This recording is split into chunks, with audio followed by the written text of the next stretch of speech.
Bom, boa noite a todos que estão nos assistindo. Eu sou o pastor Gabriel Porto, sou um dos pastores da Igreja Batista Boas Novas, que fica aqui na região da Vila Prudente, e também faço parte do corpo docente do SBL. Inclusive, desde a fundação do SBL, desde o início, eu já fiz parte da equipe que começou a lecionar lá e continua até hoje. Pretendo continuar aí por muitos anos também. Além disso, eu coordeno o Polo Vila Prudente, do Seminário Batista Livre, que fica dentro da Igreja Batista Boas Novas. Nós temos aula do bacharel em teologia todas as segundas-feiras à noite, né, a turma de aproximadamente 100 alunos, e também estamos com matrículas abertas para iniciar uma nova turma nos sábados pela manhã. Né? Quanto à formação, além do bacharel em teologia, eu fiz pós-graduação e mestrado na área de escatologia e depois um doutorado em teologia sistemática. E principalmente as monografias de curso, de todos esses cursos que eu fiz, se tornaram livros. Então, eu escrevi uma coleção de livros que eu chamei de Coleção Teologia Fácil. O primeiro volume é esse aqui, o Entenda a Trindade, onde eu explico as disciplinas do Pai, Filho e Espírito Santo e a doutrina da Trindade. Na sequência, o volume 2 dessa coleção é o Homem, Pecado e Salvação, onde eu falo sobre a doutrina bíblica da antropologia, né, do ser humano, estudo sobre o pecado, estudo sobre a salvação, fechando aí essa tríade também. O volume 3, é o meu livro mais conhecido, né, Manual Prático de Escatologia, onde eu falo tudo sobre profecias e fim dos tempos, inclusive este curso de escatologia que estamos lançando hoje pelo Seminário Batista Livre, ele vai seguir a sequência certinha desse livro aqui, né, capítulo a capítulo, onde nós poderemos estudar ali em 18 aulas, né, todo o conteúdo da escatologia bíblica do começo ao fim. E o quarto volume, que encerra a coleção, Anjos, Demônios e Igreja. Então, onde eu falo tanto sobre os anjos bons quanto os anjos caídos, que são os demônios, e tudo sobre a doutrina da igreja em todos os seus aspectos. Esses 4 livros aí formam a coleção. Vocês podem facilmente entrar em contato comigo pelo WhatsApp, Messenger, Facebook, até por comentários nos meus vídeos do YouTube. Existe uma série de formas aí de vocês poderem entrar em contato para adquirir os livros, ou mesmo por pesquisas na internet, nas livrarias que vendem, tanto virtual quanto também presencial, para quem mora em São Paulo, ali na Conde de Sarzedas, existem livrarias que vendem também. Então, já dando início à palestra de hoje, vou colocar aqui os slides para vocês. Pastor Gabriel. Pois não. Inclusive, assim, um destaque, né? Me permita aí te interromper. Nós estamos com turma aberta para o sábado, né? Você que é de São Paulo, Vila Prudente, você região da Vila Prudente, né? Zona Leste, ali de São Paulo, essa área, você também pode estudar aos sábados, né? Nós estamos com reserva de matrículas para a formação de uma turma de sábado pela manhã. Mas, se você preferir estudar à noite, também estão abertas matrículas, né? E até, assim, como eu pedi a manifestação dos alunos, né, para eles não brigarem comigo aqui, olha aí, ó, o Vinícius, sou aluno na Vila Prudente, ó, tá? Uhum. Então, também, ó, ex-aluno da pós-graduação em Teologia Arminiana, o Sandro, alunos aqui de Guarulhos, ó, o Celso, alunos do EAD, peguei uma de cada aqui, né? Como a Lúcia. O Cleosvaldo não identifica qual curso, em que unidade está estudando. Mas é isso aí, é uma alegria, né? Ter tantas pessoas. O polo da Vila Prudente, que você está coordenando, é o maior deles, né? Como você disse, com quase 100 alunos. Então, assim, a partir de agora, eu quero deixar você à vontade. Você tem aí o tempo que você achar necessário.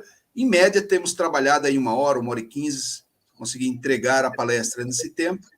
Tranquilo? Estou aqui nos bastidores para te apoiar, tá bom? Ok. O tempo que eu achar necessário, então até meia-noite está bom, né? Não tem problema.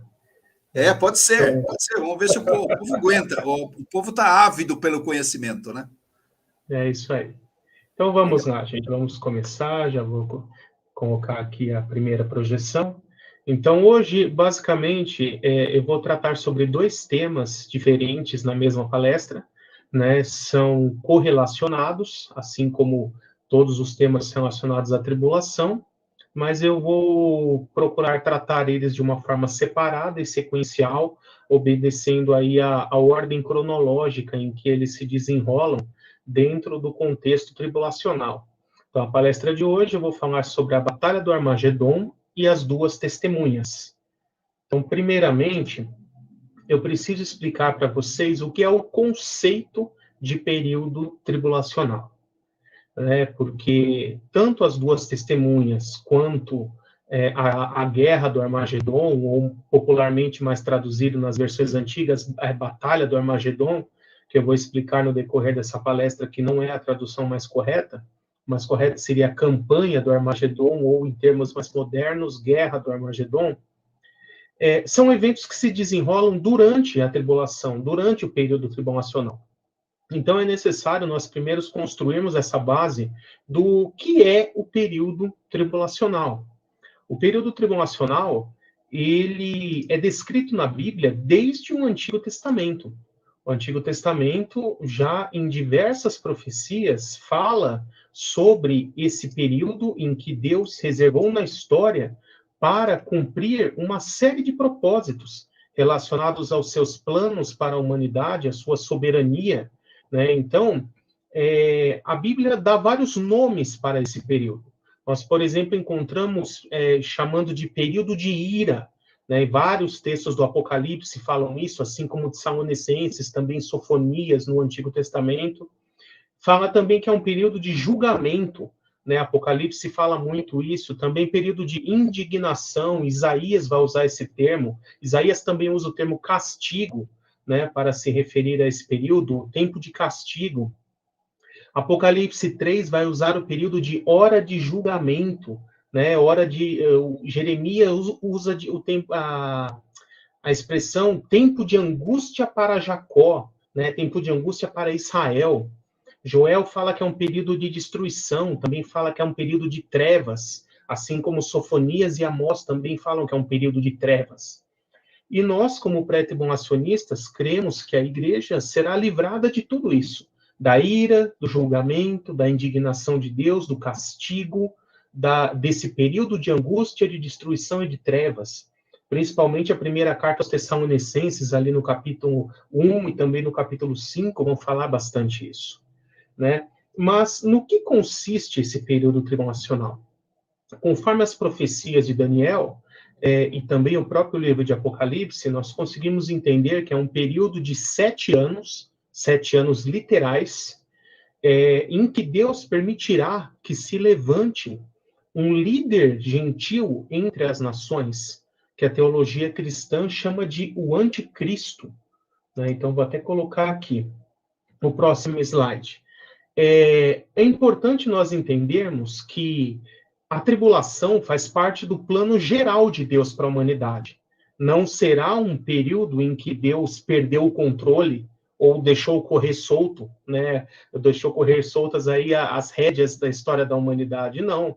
Deus tem planos e propósitos a serem cumpridos com cada um dos grupos escatológicos, né? E a partir de textos como Atos 15, o próprio Concílio de Jerusalém, ali onde já se faz distinção entre Israel, igreja e gentios ímpios, também 1 Coríntios 10, 32, onde Paulo também faz essa distinção, nós podemos subdividir escatologicamente a humanidade em 3 grupos, a saber, a igreja, Israel e as nações, ou gentios ímpios, né? Então, de uma forma bem rápida, o que é cada um desses grupos? A igreja é formada por todos aqueles que entregaram a sua vida a Jesus Cristo como único Senhor e Salvador, desde lá de Atos 2, o derramar do poder do Espírito Santo, até os nossos dias, até o momento em que ocorrer o arrebatamento, tanto os que já morreram quanto os ainda vivos.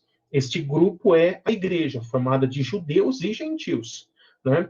Israel são aqueles etnicamente judeus, descendentes de Jacó, mas que não só apenas são descendentes, mas também seguem a religião do judaísmo.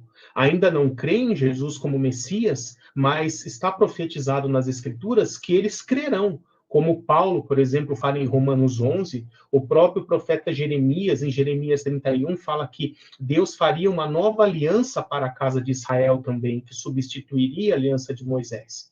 Então, esse é o segundo grupo escatológico.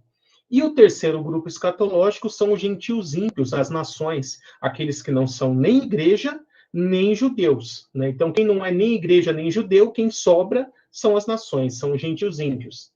E Deus tem planos e propósitos específicos a serem cumpridos durante o período tribulacional com cada um destes grupos. Né? Com a igreja, cremos que a igreja será arrebatada antes do início da tribulação e verá a tribulação apenas do céu, como uma espectadora desses eventos ocorrendo.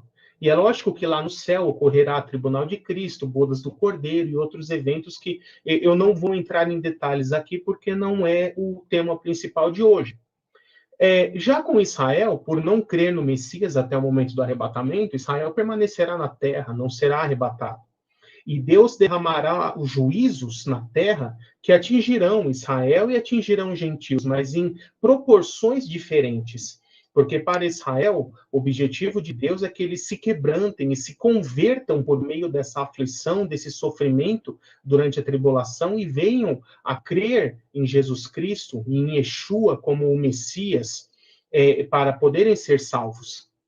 Já o terceiro grupo, os gentios ímpios, aqueles que adorarão o anticristo, receberão a marca da besta, farão parte de seu império, de seu exército, a estes não há salvação. Estes, a Bíblia reserva apenas juízo, o derramamento da ira de Deus em intensidade máxima. Como diz ali o livro de Apocalipse, representando isso no julgamento das taças, ele diz, as taças do vinho do furor da ira de Deus sem mistura. Né? Então, ainda prosseguindo um pouco nesse detalhamento, eu quero falar como será o governo mundial durante a tribulação.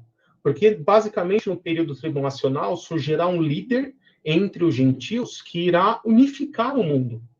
E ele irá unificar o mundo em três aspectos. Né? Existem três pilares que sustentarão o governo do anticristo. Então, o primeiro deles é uma economia global. Todas as moedas que existem hoje de vários países, os câmbios, eles serão unificados em uma moeda única, em um câmbio único, com transações exclusivamente de forma digital. Então, todo o dinheiro, o numerário, né, as cédulas, serão tiradas de circulação. E todas as transações serão exclusivamente por meio digital. Né? Se eu falasse isso há 10, 15 anos atrás,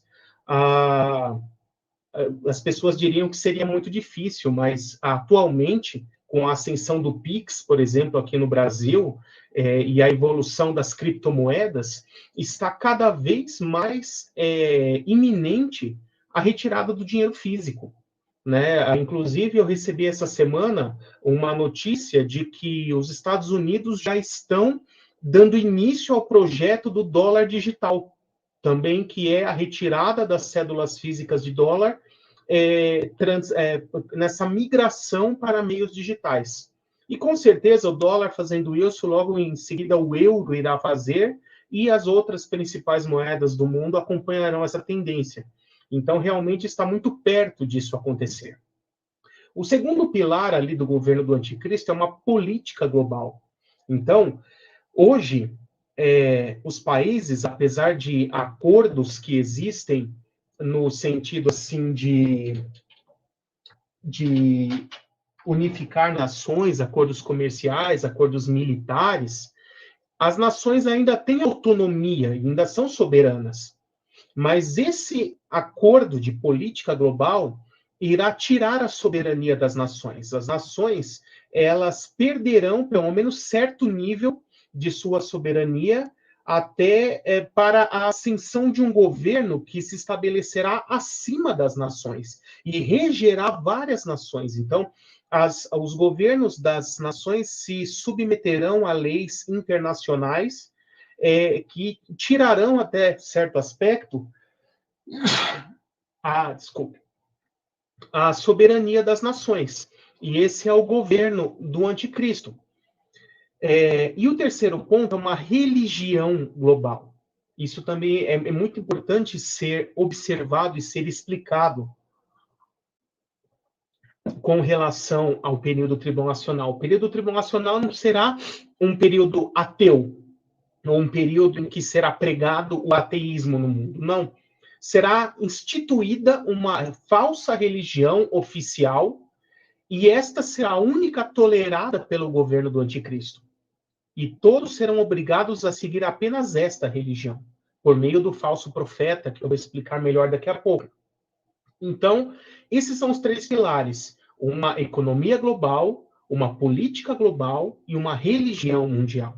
E aí nós vamos observar agora como o anticristo irá, ou até o próprio diabo por trás da pessoa do anticristo, do falso profeta e de todas essas situações, irá levar a cabo, executar os seus planos para a tribulação. Então, primeiro eu preciso falar aqui quem será o anticristo, né? Essa palavra anticristo, ela só existe em 4 textos bíblicos. 3 na primeira carta de João e 1 na segunda. Mas em todas essas citações, nenhuma delas se refere a uma pessoa em específico, mas a um sistema, a uma condição doutrinária, a um padrão de comportamento. Por exemplo, João vai dizer: todo aquele que nega que o Cristo veio em carne, esse é anticristo e mentiroso. Então, na verdade, esse prefixo anti quer dizer contra, aquele que se opõe a. Então, João usa isso, na verdade, como um adjetivo, um contra Cristo, um opositor de Cristo. No caso ali de João, nos dias dele, ele estava se referindo à seita dos gnósticos. Mas a Bíblia, em diversos outros textos, fala a respeito desse homem que surgiria líder dentre os gentios. Então, por exemplo, 2 Tessalonicenses 2 vai chamá-lo de homem do pecado, filho da perdição, o perverso. Apocalipse 13 chamará de a besta, né? Também Apocalipse 19. Daniel já chama ele de o pequeno chifre, o rei arrogante, o príncipe que há de vir, ou o governante que há de vir, nos mostrando que, de fato, será um homem literal. E ele será um líder primariamente político, né? Principalmente político e militar, né? Mas não, em primeira instância, um líder religioso, né? Principalmente Daniel 11 vai dizer que ele não adorará nem os deuses dos antepassados, nem os das mulheres, nem o de nenhum outro deus, mas se engrandecerá a si mesmo como sendo um deus. Né? Então, isso mostra que ele, de fato, não será um homem religioso. Nós depois veremos o segundo personagem, o falso profeta. Este, de fato, será um líder religioso, não o próprio anticristo. E dominará todo mundo durante os 7 anos de tribulação por permissão do próprio Deus. Em sequência, eu quero falar também do falso profeta, porque uma coisa que muitas pessoas não percebem é que a Apocalipse 13 fala de 2 bestas. A besta do mar, que é o anticristo, com seu império político e militar também, mas em sequência vem uma segunda besta, a besta da terra. Né? Então, a simbologia de mar, conforme nós vemos em Isaías, por exemplo, e também no próprio livro de Apocalipse, Apocalipse 18 vai falar isso: as muitas águas que você viu são povos, tribos, línguas e nações. Então, é uma simbologia dos povos gentios. Essa besta emergir do mar significa que este líder e esse império virá dentre os povos gentios e não do país de Israel, da nação de Israel de fato. E, ao contrário disso, a besta da terra, que é o falso profeta, a terra, em textos como Daniel, por exemplo, nós vemos que é uma referência à terra de Israel, né? Por isso, nós entendemos que o falso profeta virá de alguma forma de Israel, talvez nascido em solo israelense ou de ascendência judaica, talvez até ascendência árabe, de repente ali englobando o Oriente Médio de uma forma um pouco mais ampla, mas ele terá uma forte ligação com Israel. Também será um homem literal. Este sim será um líder religioso, será o líder e propagador da falsa religião mundial. E em conjunto com o anticristo, também será um líder militar. E Apocalipse 13 vai dizer que ele leva o mundo a adorar a primeira besta, que é o anticristo. Então, ele conduzirá o mundo a adorar esse líder mundial dentre os gentios, o anticristo, como se fosse o próprio Deus, ou como se fosse um Deus, né? E aqui nós já começamos a linkar esse tema com as duas testemunhas. Por quê? O diabo, ele conhece muito bem as profecias bíblicas, então ele está aí há muitos séculos, milênios, estruturando esse plano. O anticristo, ele é um falso messias, um falso tão convincente que chegará a convencer os judeus de que ele é o verdadeiro que ainda não tinha vindo. E por isso os judeus aceitarão fazer um acordo de paz com os seus inimigos, possivelmente os árabes, intermediado por esse líder mundial.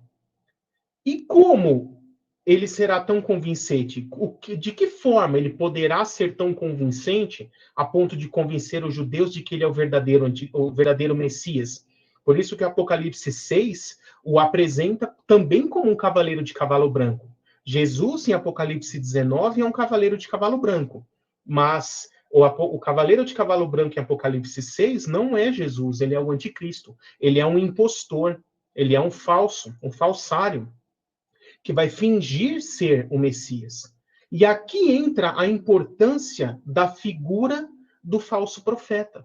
Porque nós vamos ver em mais detalhes daqui a pouco, mas já existia uma profecia do Antigo Testamento que afirmava, inclusive, o final, é praticamente a última linha do Antigo Testamento. Ou seja, a última mensagem que Deus deixou antes dos 400 anos de silêncio e que os judeus ainda reconhecem. E por não reconhecerem o Novo Testamento, para eles é o final da Bíblia. O final da Bíblia é ali.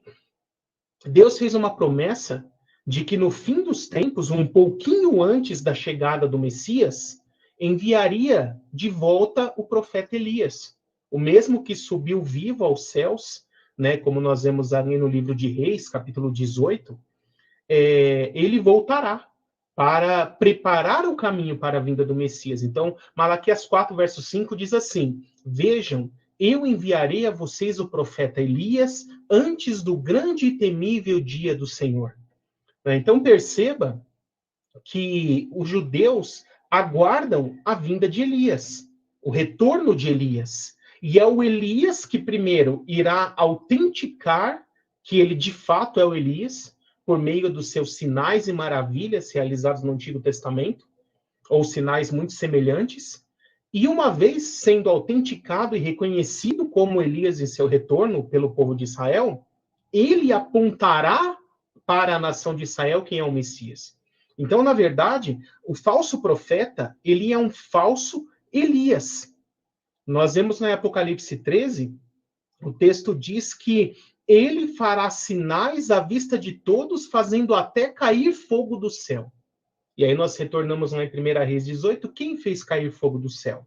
O profeta Elias. Então, por que Apocalipse 13 faz exatamente essa observação? O que ele está querendo dizer, olha, este falso profeta é um falso Elias.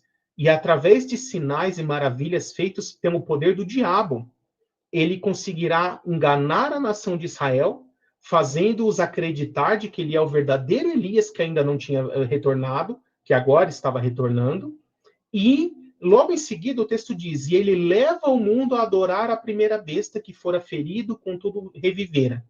Né? Porque muitos entendem a partir desse texto que o anticristo, ele irá fingir de alguma forma a sua morte e ressurreição também para forjar uma autenticação de que ele é de fato o Messias. E junto com isso, o falso profeta aponta ele como Messias para a nação de Israel, e os judeus, acreditando piamente que ele é o Messias de fato, começam a segui-lo cegamente e aceitam que ele intermedie esse acordo.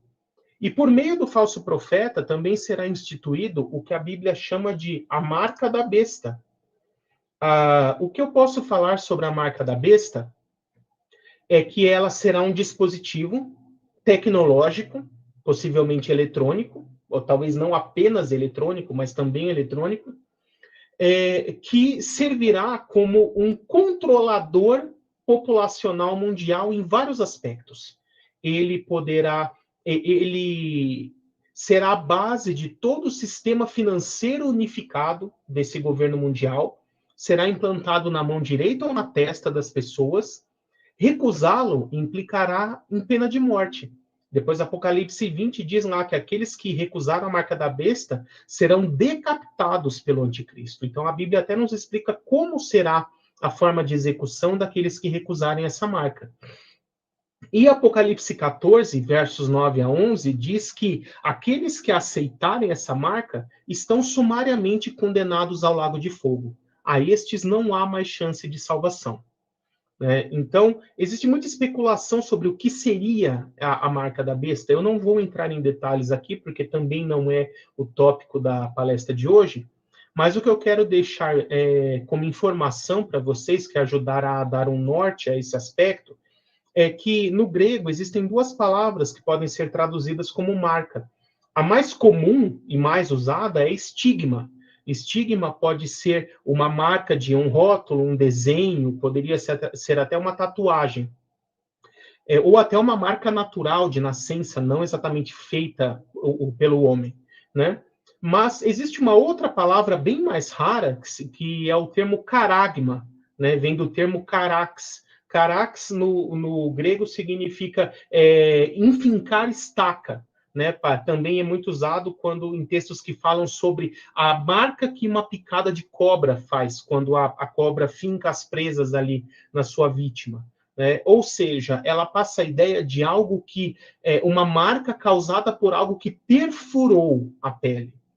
Isso é muito importante nós entendermos, porque em termos modernos, isso nos leva a crer que é uma marca causada por algo que será injetado em nossos corpos, inoculado de alguma forma. Então, através de algum tipo de seringa, de agulha, será colocado na mão direita ou na testa das pessoas e deixará uma marca, tá? É importante nós termos em mente isso, a forma, né, que a Bíblia nos mostra, que será colocado através de algo que perfura a pele.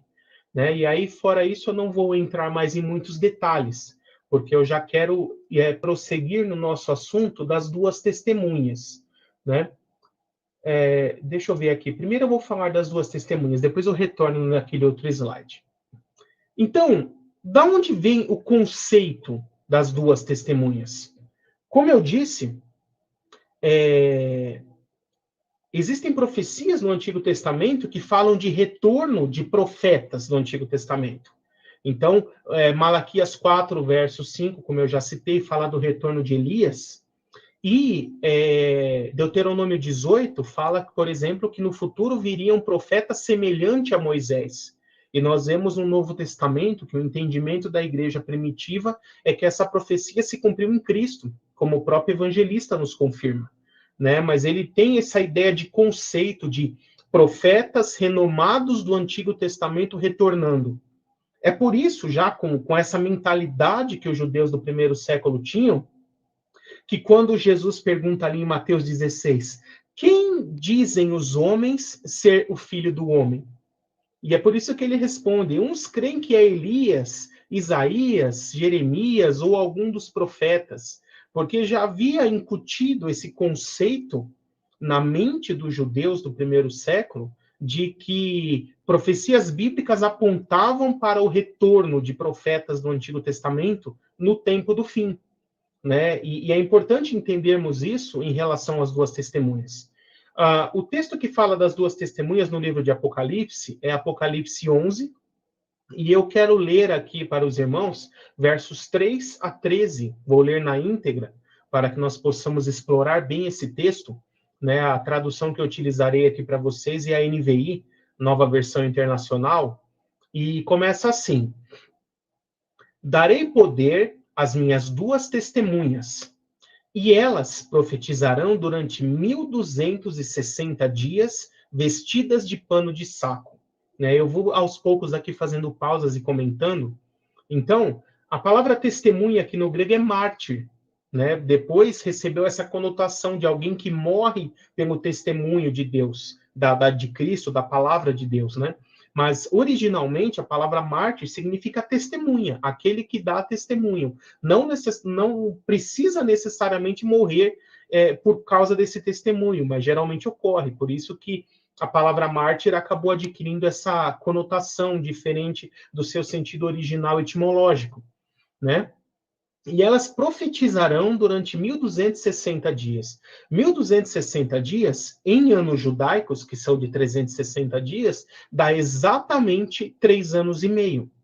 E aí, por conta de todo o contexto que nos é passado aqui, nós entendemos, né, a forma mais coerente de entender é que esses 3 anos e meio são toda a primeira metade do período tribulacional. Ou seja, desde a assinatura de paz ali do acordo firmado pelo anticristo, até a quebra do acordo no meio desses 7 anos. A primeira metade do período tribulacional será o período de ministério dessas duas testemunhas. E é importante entendermos que essas duas testemunhas, elas ficarão lá em Jerusalém. Elas não vaguearão pelo mundo, não ficarão espalhadas. Elas serão enviadas por Deus para o povo de Israel, em Israel. Eles habitarão em Jerusalém. Ficarão ali nas regiões de Jerusalém, profetizando e trazendo esse testemunho de que Jesus é o Messias durante a primeira metade do período tribulacional. E aqui, como quase em todos os textos proféticos, na sequência, o livro de Apocalipse aponta para simbologias que nós encontramos no Antigo Testamento. E esse é mais um caso. O texto continua dizendo: estas são as duas oliveiras e os dois candelabros que permanecem diante do Senhor de toda a terra. Né? Isso é uma referência à profecia de Zacarias 4, versos 11 a 14. Eu vou ler em mais detalhes daqui a pouco, mas é importante vocês guardarem em mente. Aqui João ele faz uma referência direta dessa profecia de Zacarias 4, querendo dizer, olha, a partir daquele texto, vocês entenderão quem são essas duas testemunhas. É importante nós mantermos isso em mente, tá? Mas eu vou prosseguir. Se alguém quiser causar-lhes dano, agora observe os sinais que esses homens têm. Se alguém quiser causar-lhes dano, da boca deles sairá fogo que devorará os seus inimigos, né? É assim que deve morrer qualquer pessoa que quiser causar-lhes dano. Esses homens têm poder para fechar o céu, de modo que não chova durante o tempo em que estiverem profetizando. E têm poder para transformar a água em sangue e ferir a terra com toda sorte de pragas, quantas vezes desejarem. Então, aqui nós observamos 4 sinais. Manifestação do fogo sobrenatural de Deus, um sinal que Elias realizou. É exatamente esse também um sinal que o falso profeta irá replicar, né, para convencer os judeus de que ele seria o verdadeiro retorno de Elias. E ele fechar o céu para que não chova, esse também é um outro sinal de Elias. E da mesma forma que Elias fechou o céu durante 3 anos, aqui fala durante o período de seu ministério, que é 1260 dias, são 3 anos e meio.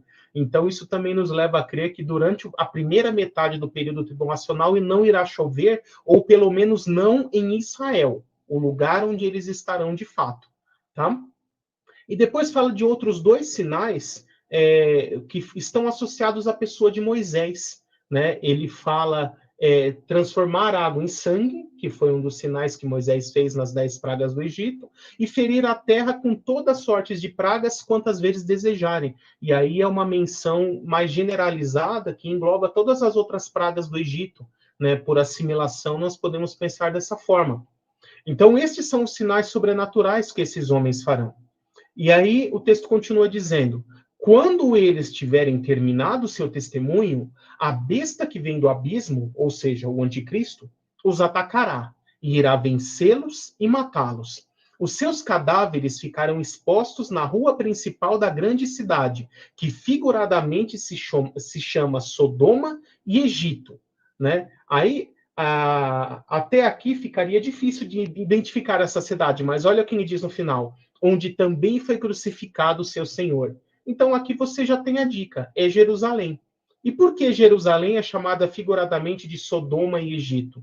Sodoma na Bíblia é símbolo de iniquidade, lugar onde o pecado impera. Porque neste período, o anticristo estará lá em Jerusalém, reinando, governando, os judeus estarão crendo que o anticristo é o Messias, a cidade estará entregue ao pecado.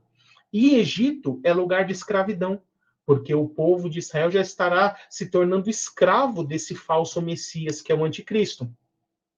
E aí o texto continua dizendo: durante 3 dias e meio, gente de todos os povos, tribos, línguas e nações contemplarão seus cadáveres e não permitirão que sejam sepultados. Os habitantes da terra se alegrarão por causa deles e festejarão, enviando presentes uns aos outros, pois esses 2 profetas haviam atormentado os que habitam na terra.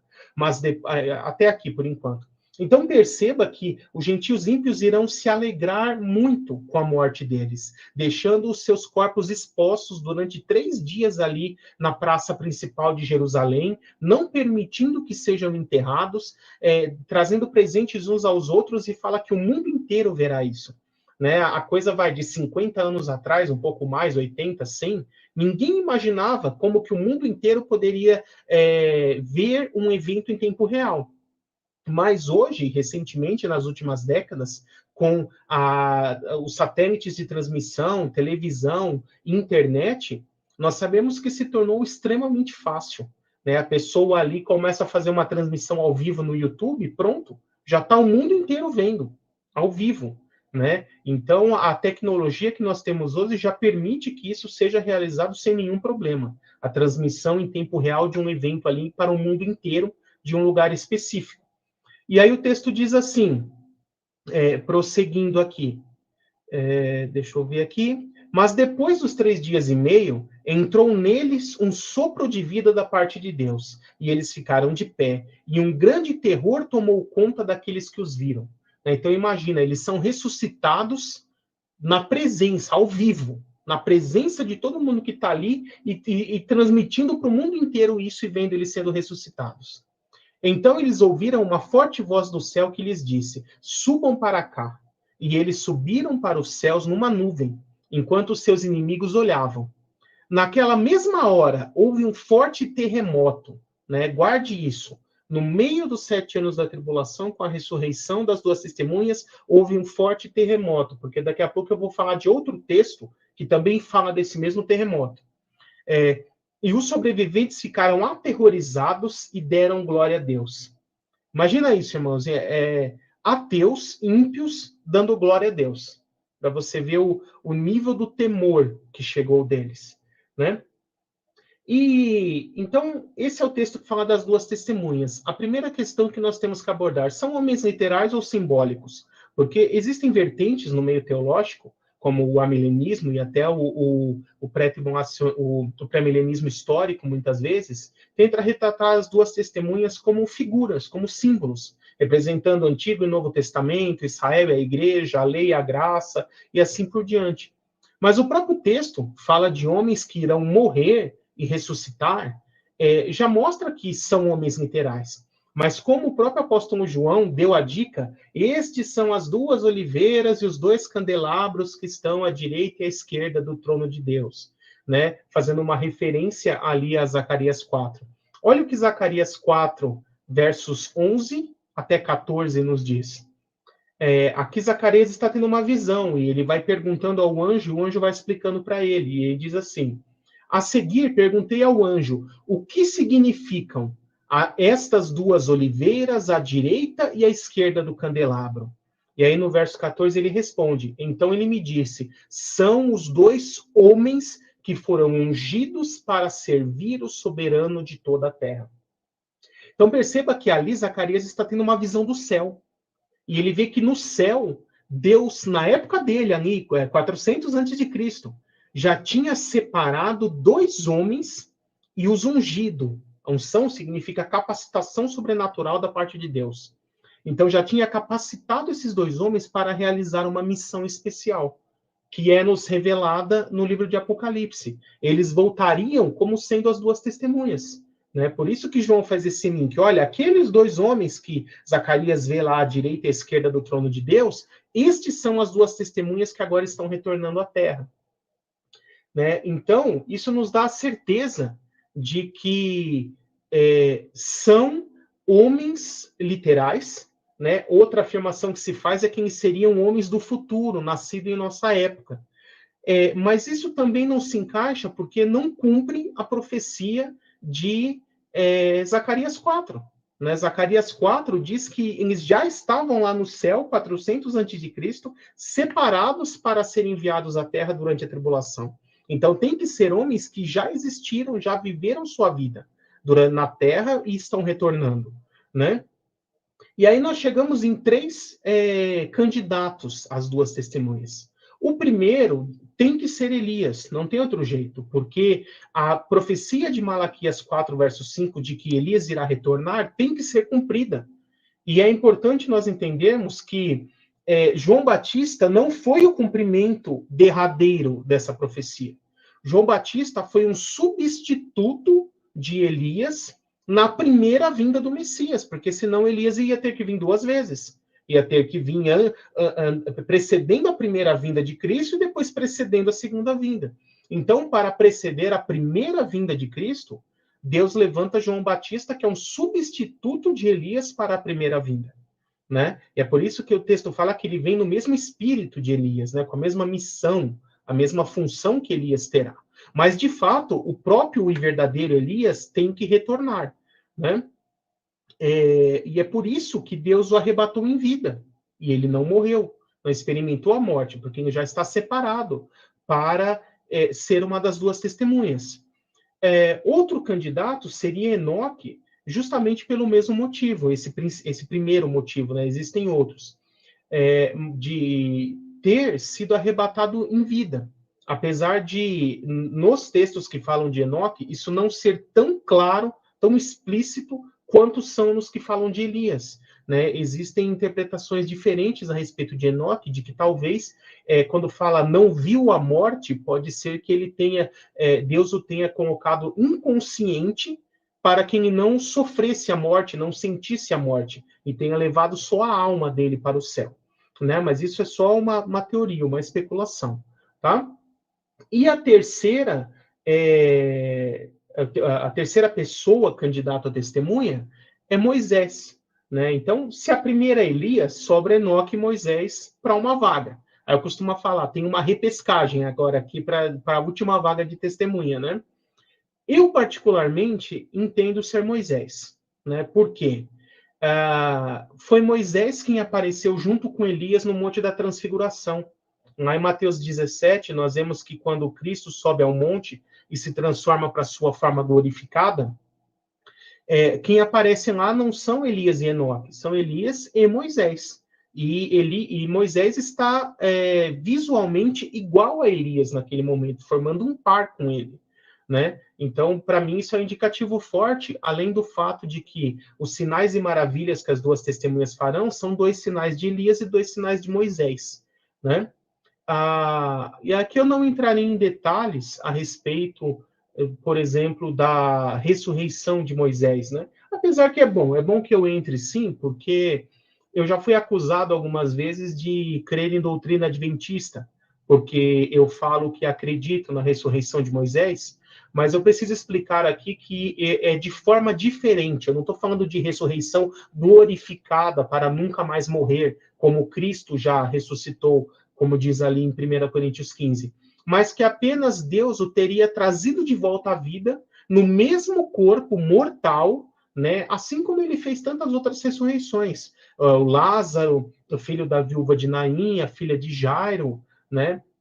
Ele teria apenas trazido Moisés de volta à vida pouco tempo depois de sua morte e o levado aos céus para ficar guardado ali para ser uma das 2 testemunhas, da mesma forma que Elias também o foi. Tá? Então, não tem nada a ver com a doutrina dos adventistas de ressurreição glorificada de Moisés. Isso eu não creio, eu nunca criei e não ensinei, nunca ensinei a esse respeito. É importante que se faça essa distinção. Tá? Não vou entrar em muitos detalhes a esse respeito, textos contra e a favor, até por ser um pouco polêmico, mas se você quiser ver a análise completa do porquê eu penso dessa forma, recomendo aqui, ó, capítulo 9 do livro Manual Prático de Escatologia. Aqui eu explico em detalhes essa teoria. Tá? Então, é importante entendermos a função das 2 testemunhas. elas preparam a nação de Israel para a vinda do Messias. Eles, como diz a minha profecia de Malaquias 4, versos 5 e 6, Elias, em seu retorno, ele converterá o coração dos pais aos filhos e dos filhos aos pais, ou seja, fará com que essa geração dos filhos de Israel voltará a crer na mesma crença dos pais, dos antigos, aqueles que criam na vinda do Messias, e serão testemunhas de que Jesus Cristo é o Messias, e prepararão a nação de Israel, e depois autenticarão isso com sua própria ressurreição.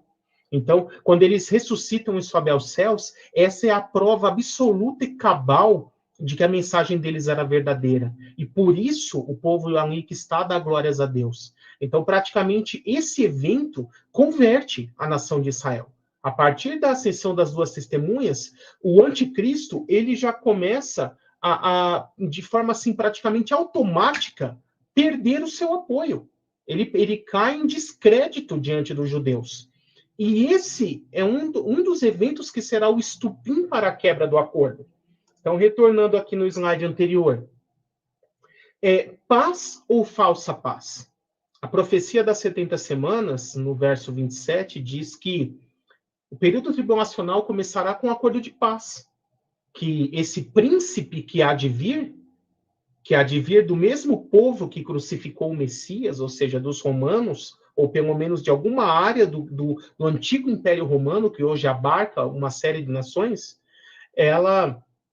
esse personagem irá fazer um acordo de paz, intermediar um acordo de paz entre os judeus e seus inimigos, possivelmente os árabes.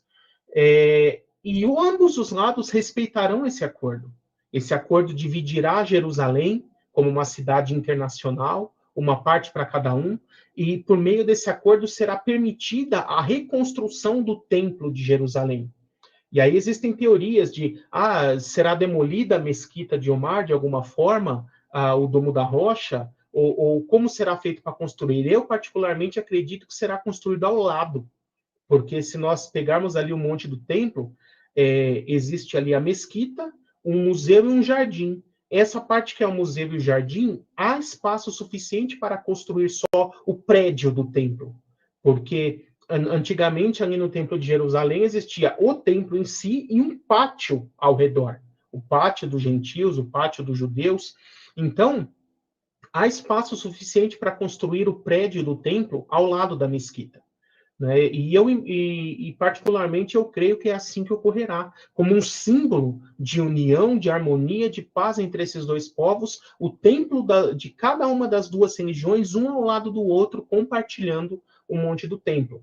Tá? Mas então, no meio dos 7 anos, o anticristo quebra o seu acordo. E aí eu preciso explicar o que causará a quebra desse acordo. Né? Eu não cheguei a colocar o slide aqui, mas a Batalha do Armagedon, ela começa com outro evento, que é o evento que dá início a ela, que é a invasão de Gog e Magog.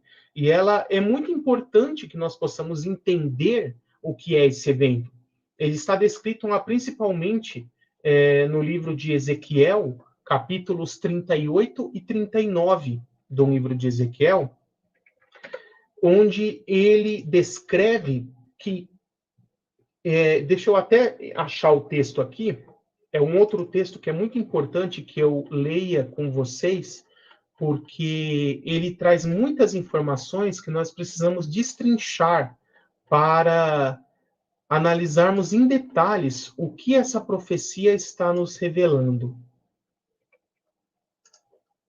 Deixa eu pular só um pouquinho aqui, já vou encontrar.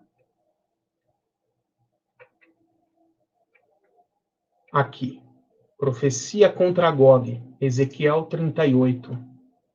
Então diz assim: veio a mim esta palavra do Senhor, filho do homem, vira o rosto contra Gog, da terra de Magog, o príncipe maior de Mesaque e de Tubal.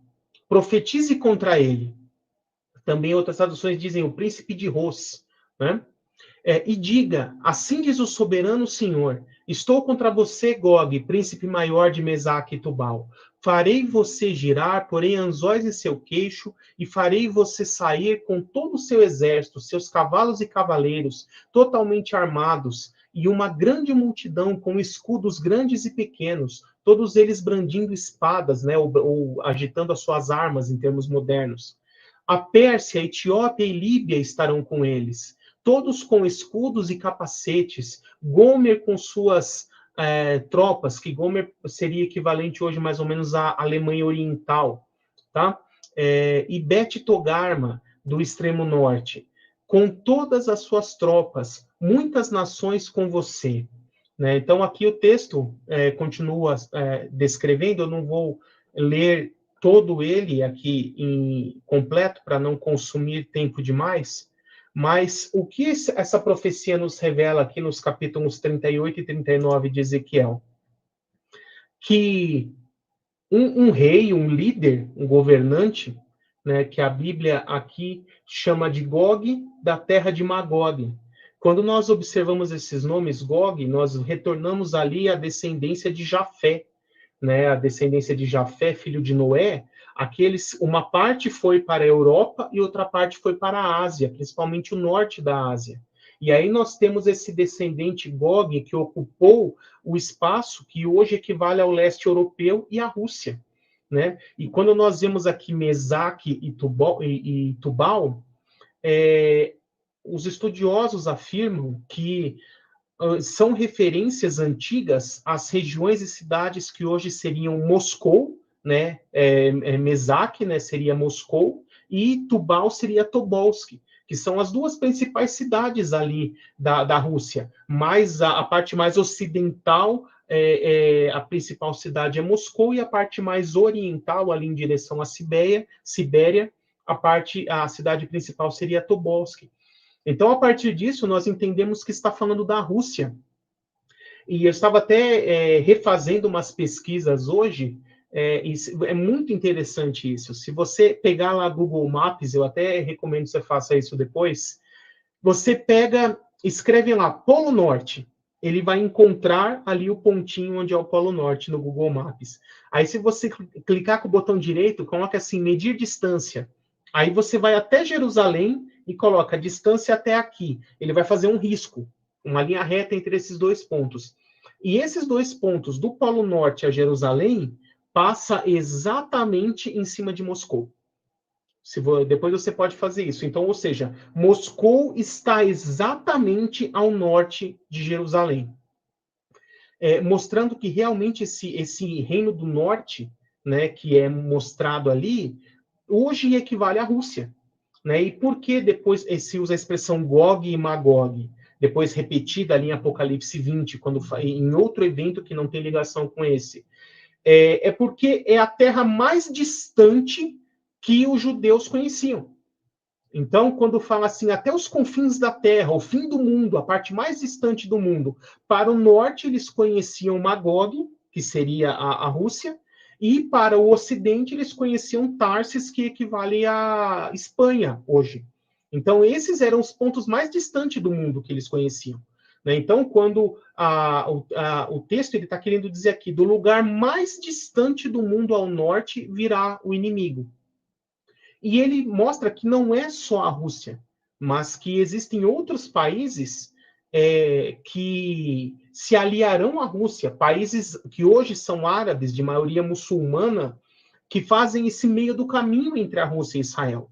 Então, ali nós temos, por exemplo, Cazaquistão, Quirguistão, Uzbequistão, Paquistão, todos esses países, eles fazem esse meio do caminho entre a Rússia e o Israel, e são países árabes. Então, por que seria firmada essa aliança entre a Rússia e esses países árabes? A Rússia anseia tornar-se novamente uma potência mundial. Né? Nós estamos até vendo aí a guerra da Ucrânia, em que eles quiseram invadir a Ucrânia, as pessoas não percebem isso. Por quê? Quiseram invadir e retomar a Ucrânia, que já tinha sido parte da Rússia, na antiga União Soviética. Porque é a região que tem os campos mais férteis para plantio, para colheita. Então, para que ela pudesse voltar a crescer e se tornar uma potência novamente, ela precisava desse território. E é por isso que está desenrolando essa guerra até agora. E esses países árabes que fazem esse meio do caminho, eles têm o petróleo. Então, a Rússia está levantando as coisas que ela precisa para tentar se tornar uma potência mundial novamente. E com essa aliança, o que esses países árabes pedem em troca do seu petróleo? Que ela ajude a realizar uma invasão militar em Israel. E é por isso que Ezequiel 38 e 39 profetiza dessa invasão do Reino do Norte, né? Que será feita ali por essa confederação russo-pan-islâmica. Rússia liderando vários países árabes da Ásia contra Israel, que a Bíblia nos profetiza que ocorrerá. Então, o cenário do fim dos tempos, nós podemos dizer que militarmente o mundo estará dividido em 4 grandes blocos continentais. Um é esse que eu já expliquei, outros, baseado principalmente nos textos de Daniel capítulo 11, principalmente, fala dos reis do sul, que serão também uma confederação de países árabes africanos, liderados pelo Egito, que atacarão Israel pela fronteira com o Egito, ali o Sinai. Fala também do Império Romano revivido, que este será um império do anticristo, de fato, que será ali a reunificação de todo o Império Romano da Antiguidade, toda a Europa, e possivelmente o continente americano junto com a Europa, porque em termos de colonização, os países do continente americano foram colonizados por países europeus. Então, culturalmente, é uma extensão da Europa, né? Que será parte desse império do anticristo, e fala dos reis do Oriente, né? Possivelmente ali liderados pela China e Índia, possivelmente juntos. Então, são esses 4 grandes blocos continentais que reunirão seus exércitos e todos eles marcharão em direção a Israel, em direção a Jerusalém. Eu estava até comentando com os meus colegas hoje, aos olhos de Deus, Israel sempre foi o centro geográfico do mundo. O centro do mundo é Israel. Até hoje, se você pegar o mapa mundi, você vai ver aqui continente americano, África, Europa, Ásia. Israel, ele está bem no meio desse mapa. Se você escolher um ponto de terra que seria o mais equidistante possível a todos esses outros pontos, é Israel. Israel é o centro do mundo, até hoje, principalmente os olhos de Deus. E a Bíblia fala como será o desenvolvimento e o desfecho dessa invasão russo-pan-islâmica, de surpresa contra Israel. Então, primeiro ele diz ali, quando ocorrerá? Né? Ezequiel 38, versos 8 em diante, diz assim, depois de muitos dias você, Gog, será chamado às armas. Daqui a alguns anos você invadirá uma terra que se recuperou da guerra, cujo povo foi reunido dentre muitas nações nos montes de Israel, os quais por muito tempo estiveram arrasados, trazido das nações, agora vivem em segurança. Em versos 11 e 12 diz, você dirá, invadirei uma terra de povoados, atacarei um povo pacífico de que nada suspeita, onde todos moram em cidades sem muros, sem portões e sem trancas. Despojarei, saquearei e voltarei a minha mão contra as ruínas erguidas, contra o povo reunido dentre as nações, rico em gado e em bens, que vive na parte central do território. Então, olha quantas informações importantes o texto diz aqui. Em que momento isso ocorrerá? Depois que o povo de Israel, após ter ficado muito tempo espalhado pelas nações, ele terá sido reunido de volta dentre as nações, e isso começou a ocorrer em 1948, com o nascimento do novo Estado de Israel, então perceba que é para os nossos dias, e fala que são povos que se tornaram muito ricos e vieram para Israel, como de fato a maioria dos judeus são pessoas ricas, e ele fala que é um povo que, depois de ficar longo tempo em guerra, se recuperou da guerra e agora vive em paz, que é exatamente o dia que nós estamos caminhando para isso, em que o povo de Israel finalmente conseguirá fazer um acordo de paz e poderá viver em paz. E olha, outra informação de que é para os nossos dias. Habitam em cidades sem muros, sem portões. Como eram as cidades da antiguidade? Elas eram cercadas por muralhas, para evitar invasões.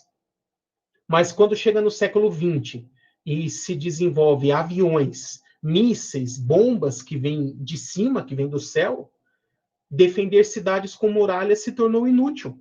E é por isso que as cidades, para efeito de defesa contra guerras, não têm mais muralhas, né? Porque para o padrão moderno de guerra, isso se tornou totalmente inútil. E a profecia de Ezequiel aqui, 5 séculos antes de Cristo, nos fala exatamente isso. As cidades, no momento em que isso ocorrerá, será um povo de Israel que retorna das nações, rico, e que estará vivendo em paz depois de um longo período de guerra, habitando em cidades que não são muradas, que não têm portões. Isso aponta exatamente para os nossos dias, né? E Israel será pego de surpresa por essa invasão, mas como a Bíblia diz que isso se processará? O próprio Deus entrará nessa guerra. E a Bíblia diz, ali em Ezequiel 38 e 39, que primeiro ele enviará um grande terremoto. Lembra que eu falei ali do terremoto em que ressuscita as 2 testemunhas? Eu associo esses 2 terremotos de forma que, pelo período, pelo momento cronológico, seriam exatamente o mesmo. Que fará e que deixará esse exército dessa confederação russo-pan-islâmica totalmente confuso, causando o segundo evento descrito na profecia. Eles começarão a atacar uns aos outros, não conseguirão distinguir quem é amigo e quem é inimigo, e começarão a matar uns aos outros. E depois, aqueles poucos que sobrarem, Deus enviará fogo do céu e os destruirá. Né? Chuva de saraivas, o texto diz. Então, assim, o próprio Deus derrotará completamente essa confederação russo-pan-islâmica e vencerá a guerra para Israel. Então, são 2 eventos que destroem completamente a narrativa do anticristo. O primeiro é a ressurreição das 2 testemunhas, que ficaram 3 anos e meio pregando, dizendo que Jesus é o verdadeiro Messias e que aquele que estava em Jerusalém era o falso. Com a sua morte e ressurreição, eles provam isso. E, junto com esse evento concomitante, existe esse ataque surpresa dessa confederação russo-pan-islâmica, que o próprio Deus intervém, e o anticristo não faz nada. O anticristo também é pego de surpresa, mas o próprio Deus intervém e livra o povo de Israel. Esses 2 eventos deixam completamente sem crédito o homem do anticristo. E aí, ele é obrigado a quebrar o seu acordo de paz. É por isso que no meio desses 7 anos, a Bíblia diz que ele quebra o seu acordo de paz com Israel, se assenta num trono no templo de Jerusalém, que foi reconstruído, e ordena que todos o adorem como se ele próprio fosse Deus, e quem não o fizer deverá ser morto. Também coloca sua imagem no templo, profana o templo para que todos o adorem. E esse é o início da Guerra do Armagedon. Esse primeiro ataque surpresa ali dessa confederação é o início da Guerra do Armagedon. Como eu disse, a palavra no original grego, a tradução mais correta é campanha. Uma campanha significa vários conflitos, várias guerras, várias batalhas em lugares diferentes, em momentos diferentes, durante um grande período de tempo. Então seria uma guerra, será de fato o início da Terceira Guerra Mundial. A Terceira Guerra Mundial irá começar com esse ataque surpresa de uma coligação russa e dos países árabes contra Israel. Quando ocorrer isso, começou a Terceira Guerra Mundial. Mas essa confederação será totalmente destruída pelo próprio Deus. Será uma força a menos. E olha que interessante. Quem são as 3 grandes potências mundiais ainda hoje? Rússia, Estados Unidos, que seria junto com a Europa, e atualmente a China, que no século XX cresceu muito em poder e também se tornou uma potência. Na antiguidade, em Roma, existia um padrão chamado triunvirato. O que significa isso? Eles tinham que ter pelo menos 3 generais liderando exércitos ao mesmo tempo. Por que 3? Porque se um deles tenta tomar o poder e ganhar tudo, os outros 2 se unem e guerreiam contra esse que se levantou para restabelecer o equilíbrio. Então precisa de 3 forças para se manter um equilíbrio. que hoje são exatamente essas três: Rússia, Estados Unidos com a Europa e China, liderando os países asiáticos. Se a Rússia cai, sobra quem? Estados Unidos com a Europa e China. Só com dois, fatalmente eles vão entrar em conflito um contra o outro. E é exatamente essa a sequência da Terceira Guerra Mundial, que é o que nós chamamos de Guerra do Armagedon. Então a Bíblia fala de um exército dos reis do Oriente vindo com 200 milhões de homens para atravessar o rio Eufrates a seco. Como se poderia fazer isso na antiguidade? Né? Mas no período da Guerra Fria, a Rússia construiu barragens nas nascentes do Eufrates, de forma que hoje, eles mandando fechar essa barragem, em poucas horas o Eufrates seca. E um grande exército pode atravessar o Eufrates a seco, entrando ali no Oriente Médio, como de fato ocorrerá. E Daniel 11 fala que também que o exército do anticristo, ouvindo esses rumores, né, do sul e do leste, o sul porque os países árabes do sul, liderados pelo Egito, também se mobilizando para invadir Israel. E os países do Oriente com esse exército de 200 milhões vindo também para invadir Israel. O que o anticristo faz, que é quem tem o domínio daquela região durante o período da tribulação?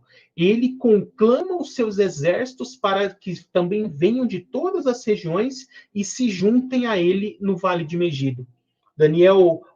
Apocalipse 16 vai dizer que ele solta do anticristo, do falso profeta e do dragão, pela boca saem 3 espíritos imundos semelhante a rãs, que são emissários que vão conclamar ou convocar os exércitos para que se reúnam ali no Vale de Megido.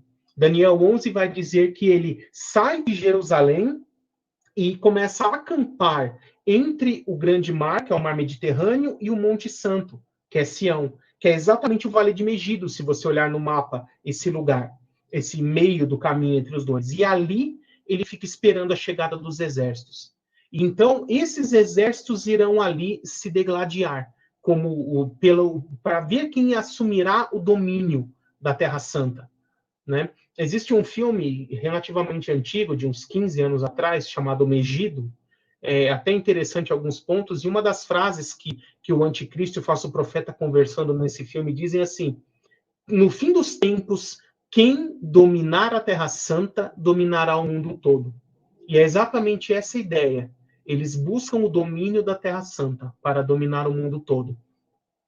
E esse é o cenário final do período tribulacional, que culmina já na volta de Cristo, né? Por isso eu não poderia deixar de falar da volta de Cristo também, né? Porque eu falei desses 4 grandes exércitos, mas existe mais um, o 5º exército. Esse vai por fim na guerra, que é o nosso general, Jesus Cristo, o Rei dos Reis, Senhor dos Senhores, que virá com seu exército de anjos e a sua igreja glorificada. Ele próprio, como diz lá Zacarias 14, versos 4 e 5, se levantará do seu trono e descerá para a guerra. E aí nós chegamos nos instantes finais do período tribulacional, né? Eu também não falei aqui que durante todo esse período da segunda metade da tribulação, após a quebra do acordo, o povo de Israel teve que fugir para o deserto, onde será sustentado por 1260 dias, como diz ali Apocalipse 12. Aquela simbologia da mulher e o dragão, a mulher simboliza a nação de Israel. E é durante essa segunda metade que esse Israel, impactado por tudo o que aconteceu, irá se lembrar de Jesus de Nazaré. Né? A esse respeito, Zacarias 12, versos 9 e 10 diz: naqueles dias derramarei sobre a casa de Israel e a casa de Judá um espírito de ação de graça e de súplicas, e olharão para mim, aquele a quem transpassaram, e chorarão amargamente como quem chora pela perda de um filho único. Também corrobora com as palavras do próprio Jesus, no início do seu sermão profético, ali, Mateus 23 ainda, versos 37 a 39, ele diz: Jerusalém, você que mata os profetas e apedreja aqueles que lhes são enviados, quantas vezes eu quis proteger vocês, da mesma forma que a galinha protege os pintinhos debaixo de suas asas, mas vocês não quiseram. Eis que a casa de vocês ficará desolada, e aí dá mais uma profecia dizendo: e não me verão mais, até que digam, bendito é o que vem em nome do Senhor. Que é um salmo messiânico, lindo esse salmo. Dizer isso significa implicar em reconhecer que Jesus é o Messias. O que Jesus estava dizendo é, por causa da sua incredulidade, eu vou embora, a nação de Israel ficará desolada, e não voltarei a vocês até que reconheçam que eu sou o Messias. Então, conforme Daniel 11 nos ensina, e Zacarias 14 também, o povo de Israel, aproveitando que o anticristo irá sair e acampar no Vale de Megido, aguardando a chegada desses grandes exércitos, eles farão um ataque surpresa em Jerusalém, tomarão a cidade e farão ali o seu quartel-general, a sua última resistência. E nos instantes finais da tribulação estará assim, esse anticristo, o exército do anticristo terá chegado, terá derrotado o exército da Ásia, e estarão marchando em direção a Jerusalém, para aniquilar completamente os judeus. O objetivo do diabo sempre foi esse, aniquilar o povo de Israel, porque Jesus vai voltar para Israel no fim da tribulação. Se não tiver Israel, Jesus não tem para quem voltar. A profecia de que um descendente de Davi reinaria sobre a casa de Israel ficaria sem cumprimento se não tiver povo de Israel sobre o qual o Messias poderá reinar. Então o anticristo quer aniquilar o povo de Israel.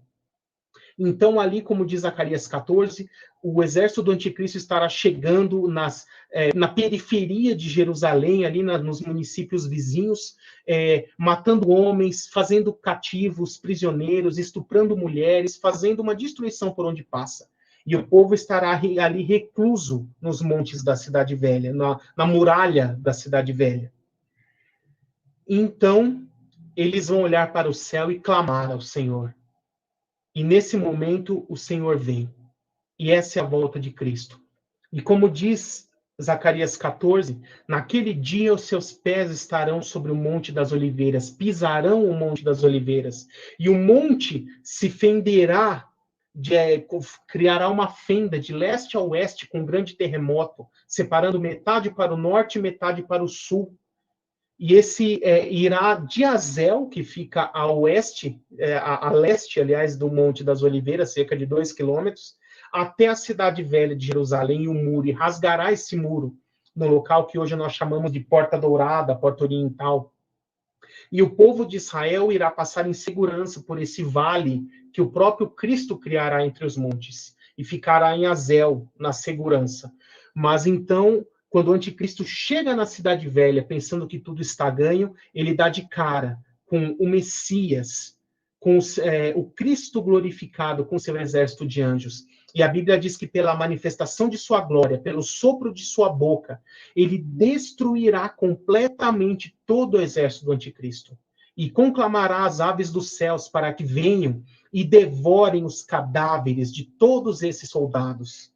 Ele lançará o anticristo e o falso profeta no lago de fogo, de onde jamais sairão. Prenderá Satanás no abismo por 1000 anos. E aí sim começará a realizar os eventos de transição do fim da tribulação para o milênio. E este é o fim da guerra do Armagedon. Então, quem vencerá a guerra do Armagedon? Cristo com seu exército celestial. Ele é o rei, ele é o vitorioso.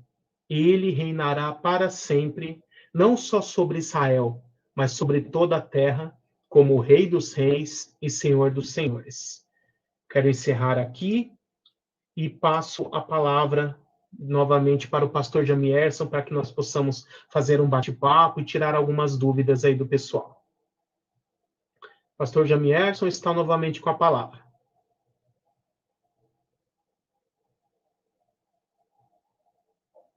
Enquanto eu aguardo aqui o pastor, aí, já voltou. Muito bom, pastor Gabriel. Só encerrar aqui a transmissão pelo celular. Muito bem, pessoal. Olha que riqueza a nossa palestra de hoje. Precisaríamos aí de pelo menos umas 2 horas, né? Para os detalhes, para aprofundar melhor cada elemento aí envolvido nessa exposição. Mas, como de costume, nós temos agora, então, a sessão de perguntas e respostas. Eu já vinha selecionando algumas perguntas que os irmãos estão fazendo aqui no chat, e essa é a hora. Eu tenho pedido para que vocês perguntem dentro da palestra, assuntos relacionados com a palestra, tá? Para ficar um pouco mais objetiva. Então, eu quero colocar aqui a primeira pergunta, que é do Hugo. Podemos imaginar que as duas testemunhas seriam anjos, como os que estiveram com Abraão e Ló, que poderão se manifestar como homens, se tornando profetas, que serão mortos dentro da tribulação? Não há como ter essa possibilidade, porque além da própria Bíblia dizer que são homens, anjo não morre. Então, de forma nenhuma, esses anjos poderiam morrer, ficar 3 dias mortos e depois ressuscitar. A única forma disso acontecer seria se eles de fato se encarnassem e se fizessem homens, como o próprio Jesus fez. Mas não há nenhum precedente bíblico para dizer que é possível que um anjo se encarne e vire um homem. Não há nenhuma base bíblica para isso. Muito bom. É a Paula Afonso. Pastor, a igreja irá lutar na batalha do Armagedon? Na verdade, a gente não vai precisar, né? Jesus vai vencer a batalha sozinho. Se depois você quiser ler lá Isaías 63, versos 1 a 6, o Messias fala que eu lutarei sozinho, ninguém estará comigo, na minha ira pisarei o lagar das nações. Né? Então, nós iremos tão somente como espectadores para assistir de camarote, em primeira fila, né? A vitória do nosso Senhor sobre os exércitos do Anticristo. Muito bom. Vamos assistir, né? Muito legal. O pastor Guilherme Gomes, onde se encaixam os 144 mil selados? Se encaixa no assunto de outra palestra, né, Jamerson? Exatamente. Mas assim, dando uma explicação bem resumida, os 144 mil serão os pregadores do evangelho durante o período tribulacional, porque a igreja terá sido arrebatada, nós não estaremos mais aqui. Então, Deus irá se revelar de uma forma gloriosa, da mesma forma que fez com Paulo ali no caminho de Damasco, a 12 mil judeus, 12 mil hebreus, né, de cada uma das 12 tribos de Israel, 12 mil de cada tribo, e aí dando 144 mil homens, e eles estarão espalhados por todo o mundo, eles não estarão em Israel. E estes serão as pessoas que Deus irá levantar para pregar o evangelho do reino, o evangelho da vinda do Messias, né, que é a mesma pregação de João Batista: preparem-se, arrependam-se, porque o reino de Deus está próximo, o Messias está chegando. E eles serão os pregadores que concluirão essa obra missionária de evangelizar o mundo durante o período tribulacional. Essa é a missão dos 144 mil. A participação ilustre aqui do nosso amigo pastor Elias Soares. Por que Israel romperá o pacto? Bom, na verdade, o que o texto diz é que o anticristo rompe o pacto, né? E a iniciativa de romper o pacto vem do anticristo e não de Israel.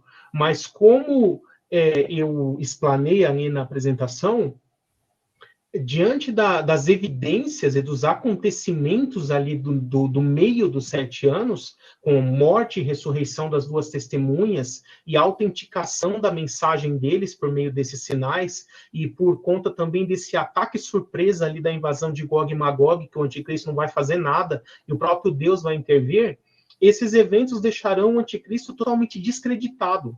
Né, o povo de Israel, que antes massivamente cria nele como Messias, irá já quase que a nação inteira abandoná-lo, né, a partir desses eventos. Então ele se verá obrigado a romper esse acordo e impor uma ditadura em seu governo, porque se ele não fizesse isso, ele perderia o controle da situação.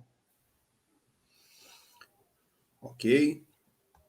Obrigado, pastor Elias, pela participação. O Douglas Martins, o príncipe que aparece em Daniel, há possibilidade de ser Jesus, como alguns pós-tribulacionistas acreditam? Então, Daniel 9... Ele deve estar se referindo ali são 2 príncipes, né? Sim, exatamente. São 2 príncipes diferentes, né? A Bíblia fala de 2... Daniel 9, versos 24 a 27, a profecia das 70 semanas, né, diz assim... depois das primeiras 7 semanas e 62 semanas até a vinda do príncipe ungido, né? O príncipe, o Messias. Esse é Jesus. E aí diz, após essas 62 semanas, o Messias será morto, já não estará mais aqui. E aí diz assim, e o povo de um governante que virá destruirá Jerusalém e o templo, e esse fim será como uma inundação, né? Então, olha aqui, o povo de um governante que virá. Quem é a última pessoa mencionada? Esse governante que virá, esse príncipe que virá. E aí no verso 27 diz, ele fará um acordo com muitos por uma semana. Então, pela própria gramática, a última pessoa mencionada antes desse ele, que é o sujeito, é esse príncipe do povo que virá, que é o mesmo povo que crucificou o Messias, que é o Império Romano, né? Crucificou o Messias e destruiu o templo. Aliás, crucificou não, o povo que destruiu o templo, né? Mais especificamente falando da profecia.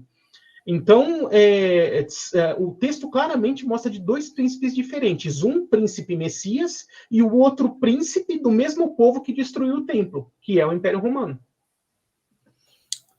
Bom, pastor João Peixoto, alguns teólogos dizem que o governo do anticristo não será no mundo todo. O que o pastor Gabriel poderia nos dizer sobre isso? Depende do aspecto em que se fala. Como eu disse, o conceito de império mundial na antiguidade, e isso já se estendeu desde os egípcios, depois assírios, babilônicos, persas, gregos, romanos, né? Não é a ideia de um império que domina 100% da superfície terrestre, todas as nações. Um império ele alcança o status de império mundial quando ele adquire a supremacia entre as nações do mundo. Ou seja, nenhuma nação se torna páreo, se torna rival para ele. Quando ele chega nesse patamar que está acima de todas as demais nações e não tem um rival, não tem um páreo, ele adquire a supremacia, ele adquire o status de império mundial, mesmo sem ter dominado o mundo inteiro de fato. Então, embora ele não venha a dominar 100% do mundo, como eu falei, que haverá esse exército do Oriente, exército do Sul, que é a África, a invasão do Norte ali com a Rússia, ele terá a supremacia como um império que domina o mundo, mesmo não se estendendo em 100% da superfície terrestre. Muito bom. Pastor Odair Filho, 2 Tessalonicenses 2 e 4 diz que o anticristo se oporá a toda religião. Isso inclui o catolicismo. Desse modo, a queda da Babilônia, em Apocalipse 14 e 18, se trata do catolicismo romano caído pelas mãos do anticristo?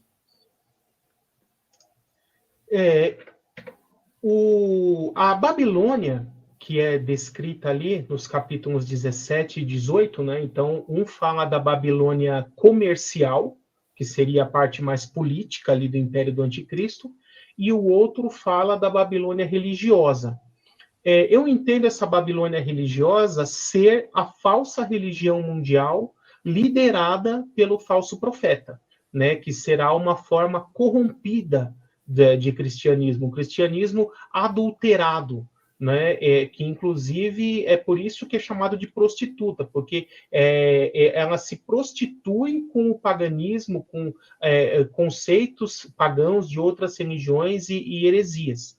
Né? Então, eu particularmente não diria que é exatamente o catolicismo, mas a teoria que eu tenho, devido ao grande crescimento do islamismo na Europa, e já desde a época do Papa anterior, o Bento XVI, existem várias reuniões e vários progressos caminhando nesse rumo, eu acredito que em breve haverá uma espécie de fusão entre o islamismo e a Igreja Católica, né? E que o Islã e o catolicismo se fundirão numa única religião, que será uma mescla das duas, será colocado no poder um Papa árabe, e este Papa árabe, ou judeu, provavelmente será o falso profeta, mais possivelmente árabe, né? E que essa religião mundial que dominará o mundo durante a tribulação será essa fusão do catolicismo romano com o islamismo. Tá? Mas isso é uma posição pessoal minha. Existe certo nível de embasamento bíblico para isso, né? Mas nós não podemos cravar, será assim, tá? Isso é uma visão minha desse assunto. Tudo bem. A Estela Faria, o anticristo não será religioso ou terá outro Deus? Daniel 11:38. Mas em seu lugar honrará ao Deus das fortalezas. É um Deus a quem seus pais não conheceram. E o honrará com ouro e prata. Muito boa essa pergunta, né? É uma pergunta que geralmente faz. Quando fala Deus das fortalezas, um Deus que ninguém conhece ali, é uma referência ao poder bélico, né? Então, o que ele está querendo dizer aqui? Ele o que terá valor para ele, o que ele honrará, será o poder bélico, será a força, será as armas, será o dinheiro. Esse será o Deus dele. Né? É nesse sentido metafórico que eu entendo aqui, e não uma divindade em específico. Eu poderia colocar Mamon, por exemplo, que é o deus do dinheiro, né? Mas o que ele honrará de fato será isso: o poder bélico e o dinheiro. A última pergunta, a Lorena Catarina. A ceifa e a vídima de Apocalipse 14 seria a batalha do Armagedon? Aí eu precisaria ir ao texto para ver exatamente do que ela está falando. Ela não dá nem o versículo aí, né? Mas, sim, Apocalipse 14 é o texto que começa o julgamento das taças, né? Então, eu até explico isso no meu livro, principalmente no capítulo 12 do meu livro de escatologia. A forma que eu entendo que explica melhor os juízos do Apocalipse é exatamente essa. Sendo selos, trombetas e taças, cada um desses ciclos de 7 juízos, percorrendo todo o período tribulacional, mas sendo o ponto de vista de um dos grupos escatológicos. Então, seja, os 7 selos são todos os 7 anos de tribulação do ponto de vista da igreja, que foi arrebatada, estará do céu vendo esses eventos. Da mesma forma, as trombetas serão os 7 anos de tribulação do ponto de vista de Israel, que terão esses juízos abrandados, porque é um julgamento educativo, a fim de que a nação se converta, não para aniquilá-la. E já o julgamento das taças, que é o que começa ali em Apocalipse 14, são o período tribulacional do ponto de vista dos gentios ímpios, aqueles que adorarão a besta, receberão a sua marca, farão parte de seu império. A estes, Deus reserva os julgamentos e as punições em intensidade máxima. Né? Então, ali realmente já é a descrição do início da Guerra do Armagedon também. Muito bom. Então, olha, eu vou deixar aqui a mensagem do professor Everton para encerrar, né, essa participação aí dos nossos internautas. Né? Brilhante exposição, pastor Gabriel, muito esclarecedora. Fechamos com chave de ouro a fase das palestras dessa conferência tão edificante. Obrigado, Everton. Deus te abençoe, amigão, professor do Seminário Batista Livre também. E resume, de fato, a tua participação, pastor. Então, eu quero agradecer, né? Quero te agradecer pelo teu empenho, né?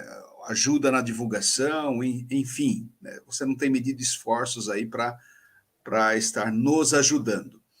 E nós temos, Gabriel, agora indo para o encerramento, pessoal, e ainda temos as nossas, os sorteios, né?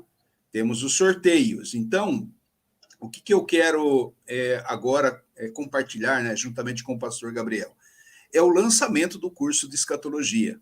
O pastor Gabriel é um especialista na área, já apresentou seu currículo, os irmãos têm conhecido o trabalho dele, tanto editorial, com livros publicados, como professor no seminário, participando de vários debates em diferentes áreas, mas na escatologia tem sido um dos maiores estudiosos. E como professor do Seminário Batista Livre, nós estávamos devendo um curso na área de escatologia.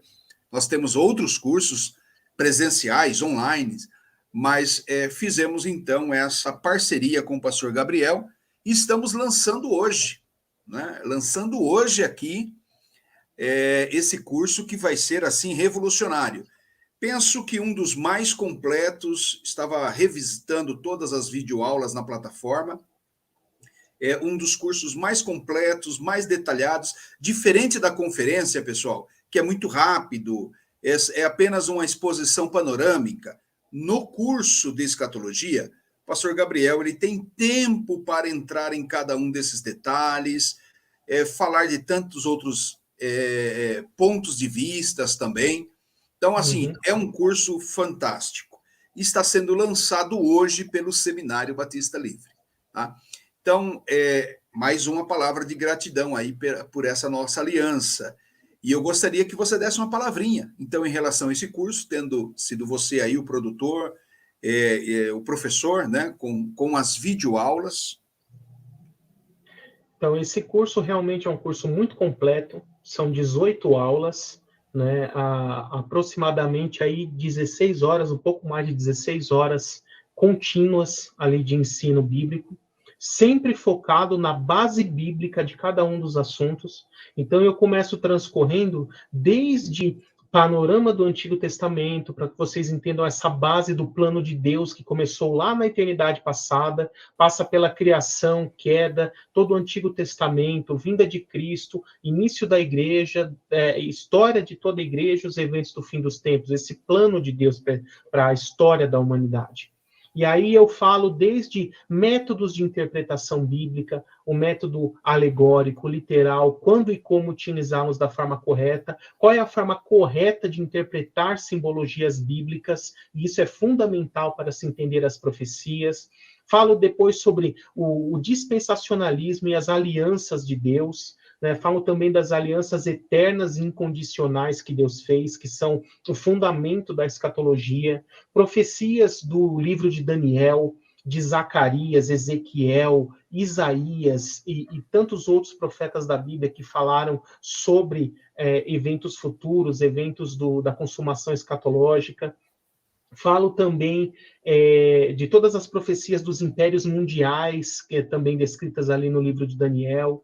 Explico o sermão profético em Mateus 24, Marcos 13 e Lucas 21, o que Jesus quis dizer em cada um deles. Também tem um capítulo só para escatologia individual, ou escatologia, também chamado de tanatologia, o que ocorre após a morte. Né, para onde vai o salvo, para onde vai o perdido, o que é o céu, o que é o inferno, se céu e paraíso são a mesma coisa ou não, inferno, lago de fogo, Hades, Sheol, Guerrena, Tártaro, todas essas questões eu explico.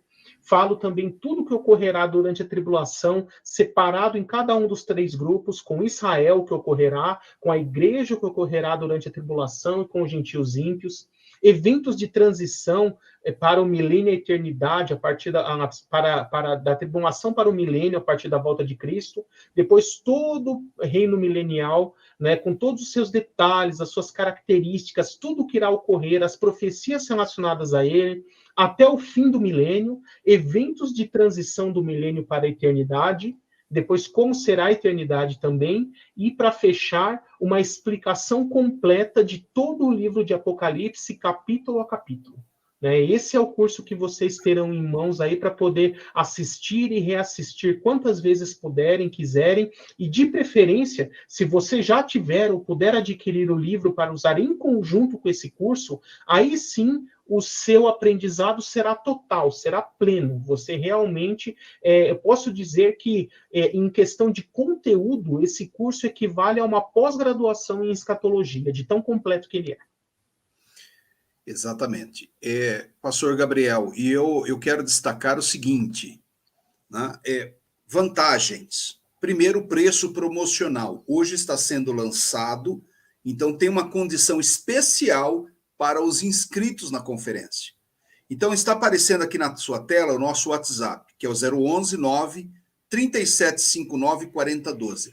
Você pode entrar em contato agora com esse WhatsApp. Nós temos ali a inteligência artificial, ali o bot, que vai tirar suas dúvidas e já deixar reserva de vaga para você nesse curso especial. Então, preço especial de lançamento.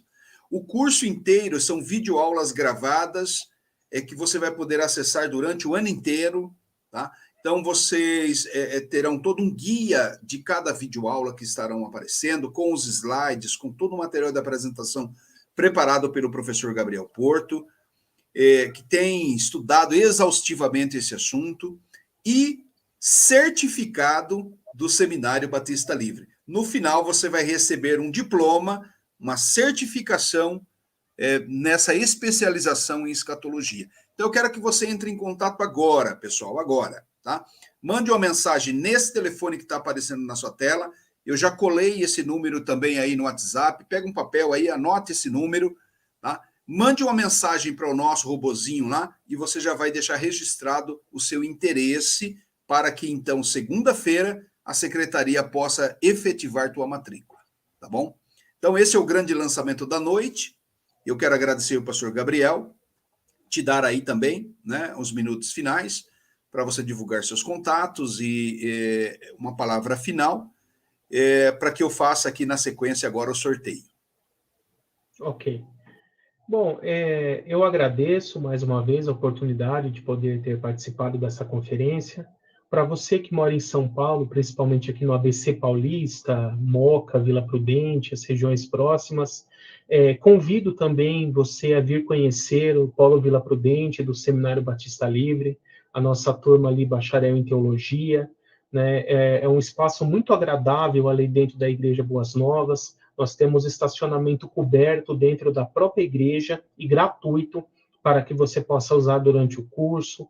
Temos uma estrutura de primeiro mundo com data show, ar-condicionado, iluminação adequada, carteiras adequadas para você se sentar e toda a estrutura necessária, né? Um pessoal nota 10 ali, os representantes de turma, que sempre fazem um lanchinho bem gostoso para a gente ali no intervalo, comunhão com os irmãos, né? Conviver com pessoas realmente crentes, né? Verdadeiros cristãos, buscando aprender da palavra de Deus. E convido você a vir assistir uma aula grátis, sem compromisso, para que você possa conhecer o nosso seminário, o nosso material, o nosso trabalho. E agradeço a presença de todos vocês, espero que essa palestra tenha sido edificante, abençoadora para a sua vida, e estou à disposição para todo aquele que queira conversar, tirar dúvidas, poder entrar em contato comigo pelos canais que eu já divulguei no início da apresentação. Então, mais uma vez, obrigado e que Deus abençoe a todos. Muito bom. Olha aí, o pastor Odair, então, aí coloca uma mensagem bem carinhosa. O SBL está revolucionando a escatologia brasileira. Odair, eu, assim, modéstia à parte, eu sei que tem gente fazendo um trabalho maravilhoso, mas, de fato, tem muita verdade nessa sua frase. Essa conferência, eu estava revendo os palestrantes desde 4 anos atrás, essa é a 4ª conferência, os temas que nós abordamos, né? Tudo aquilo que a gente está preparando, não só na escatologia, mas em outras áreas também do saber teológico. Olha, estou muito feliz, é um trabalho assim realmente extraordinário, a tua palavra aí eu agradeço, né? E agradeço, pastor Gabriel, logo mais aí amanhã, né, às 15 horas, pessoal, nós estamos antecipando para as 15 horas, será uma mesa redonda rápida, de 1 hora, 1 hora e pouquinho, vamos bater um papo sobre a vinda do Senhor, a parousia propriamente dita, né, no final da grande tribulação. Então, os palestrantes todos estarão aqui, né, vai ser um encontro dos palestrantes, oportunidade de você tirar dúvidas diversas. Então, às 15 horas amanhã, aqui no mesmo canal. Pastor, obrigado, uma excelente noite, um beijo para a família. Obrigado, Deus abençoe.